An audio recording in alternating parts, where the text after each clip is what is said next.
Zambwana na poko lelo toli kolobela dime bandeko na ngai ezali awa eloko oyo ezali kopeda toujours ba mwa ba sujet ya mike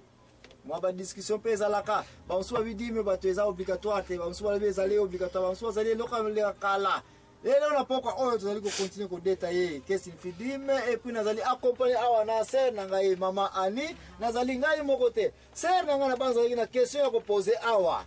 Yeah, na ningaki na tuna eske dime o dime e mutu nyonso il faut afuta dime ou bien ezana batu na ngo. Oh, question ezali kitoko mingi mama anya uti ko tuna eske mutu nyonso afuta dime ou bien dime ezana ba exception. D'abord pour comprendre qu'est-ce que signifie dime to uti ko expliquer yango na banza olandi yango poza ko zwa ba note kuna na banza za ko retenir comment to za ko kita malembe. To banda ko expliquer que offrande na dime différence ezali to expliquer que dime liboso mutafuta yango nani ezali Abraham pa ya Melkisedek et puis tu komona ete nzamba yeko pesa order ba Levitique bana ya Levi basala te elokola ba oyiko sala te bakolia nini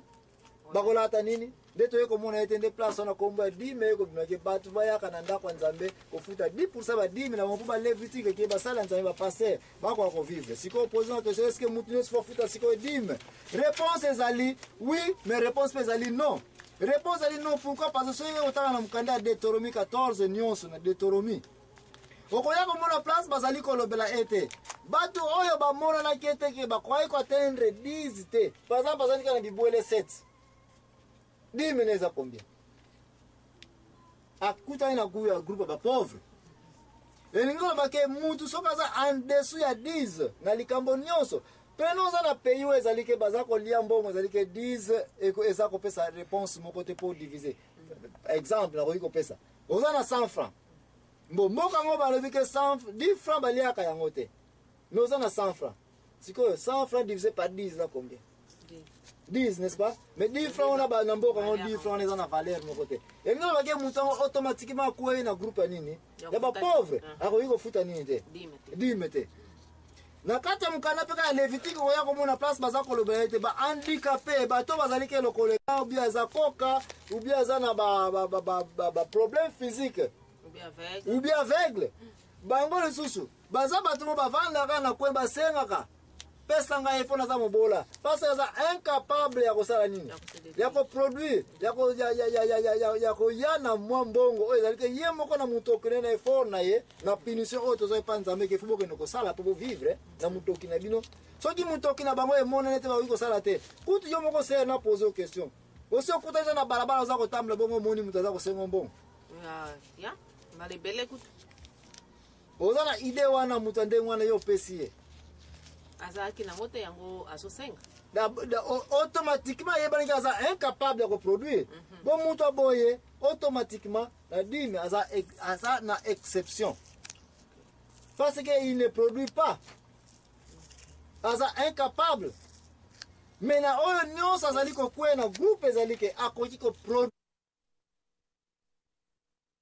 dime fait katama donc na répondre question que batu nyonso te bakoki kofuta dime ya mais siko neti olobi o mutu wana azaki kosenga sana ngote siko na tango bapesi ebele o ezaki akoko se débrouiller nango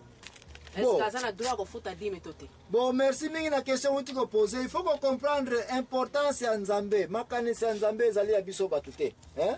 biso to yo kape dime to ba ko futa dime te et comme exercice makasi to ko tenter ko détailler na suka est-ce que va passer be faut futa kape dime wana to ko lobela na suka mais anatana yeba ka ete nzambe a considérer ba Levitique comme ba pauvre ba to baza ko sala te il faut ba vivre na makaba kabela kabango ko kabela wana ndenge kaka ko comprendre que baza ko ya peri pourquoi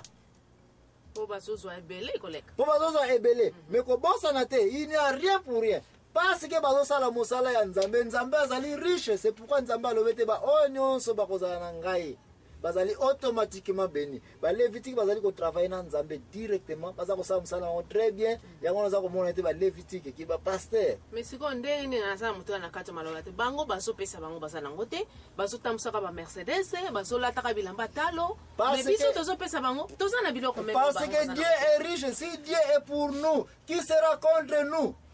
nana wako za contre ba Elia nzambe wana na comprendre ngo nde pasi mpona kocomprendre toza nango yango wana makambo ya nzambe jésus christ alobaki te ezali te mpona motu nyonso acomprendre yango. jésus christ alobaki na masese alobi te masese nazokoloba parce que motu nyonso efo koma na niveau wana. nzambe azali riche, yo soki ozali mwana ya roi yebisa ngai otravaille te, est ce que oza automatiquement riche te? naza riche mais yango wana basali ya nzambe mutu nyonso azali kosala nzambe à travers jésus christ, à travers nzambe mutu moko akoki kojuge ye te, aza automatiquement riche. paster so akoki kotambola na bamercedes na avion, akoki kozala na 1000 mituka, bokokontinue koya kopesa ye kaka parce que elobamaki na mokanda ya Malaki 3 na 40e chapitre so akoki kozala na chapitre 3 verset owandi 8 9 na 10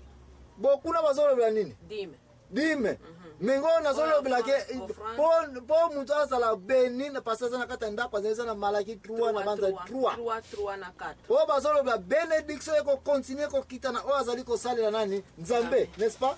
bapaster balévitique automatiquement tanke baza na kati ya ndako ya nzambe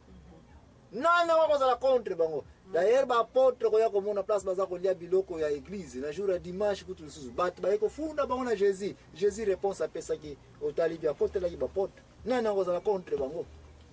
oya nzambe ya ngai, oya nzambe ya yo se nanga titango oza kosala nzambe okoloba na bato bokende kokangola mwana mpunda wana boya na ye akoya ya yo naza mpe na motuna mosusu balobi kaka dime dipo mbongo nazaka na prenons que nous avons $120 et puis nous avons facture vendelinga wana fona ezoleka même ba $150. Si on a longola sous 10 mais na 120 eza kutuko ekoka na ngote na kende kufuta sous 10 na bango kwa bazozo ba 10 ngo bazotambusa kama mituka minene ngai moko nazofuta ka 10 ngo tunaso même na kare ya kutambusa te kolata ya pasi likambo vraiment. Merci mingi bandeko na ngai. L'impresario Joachim Zambwana azali ko présenter émission oyo nazali accompagné na mama Ani mtazali l'activiste mtazali ko représenter oyo nyonso bazali na munoko ya koloba ko ikoloba te. Mama Ani auti ko poser question nazali siko na 120 kaka mais ba facture na zanango ba problème na zanango eleki même 120 et puis na yasu na église na ko pesa mbongo na dime na ko pesa ngo lisusu pendant que ça ko kokate tangu tokozonga ngai l'impresario Joachim Zambwana na ko répondre mutuna oyo tokena nkomela mwa secret na biso tangu tokozonga nde tokobilisu na émission oyo. Merci mingi nzamba pambola bino kokende musika te na mutuna mama activiste auti ko poser naza na réponse na. Merci mingi nzamba pambola bino.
lisusu tozongi na émission na biso ya mpoko ya lelo oyo ngai l'impresario Joachim Zambwana mutu nazali kopresente émission oyo émission mpoko ya lelo nazali kaka ngai moko te tozali accompagné na sere na biso mama Ani mutu azali awa ye mutu azali activiste to mutu azali kopresente bato bazangi munoko me bazala na baquestion to baza na baconcerne to likambo baza koconcerne baza kocomprendre te ye aza kotante koede mais mama likambo tozali kolobela awa dime avant tokenda répondre na biso oyo c'est rapport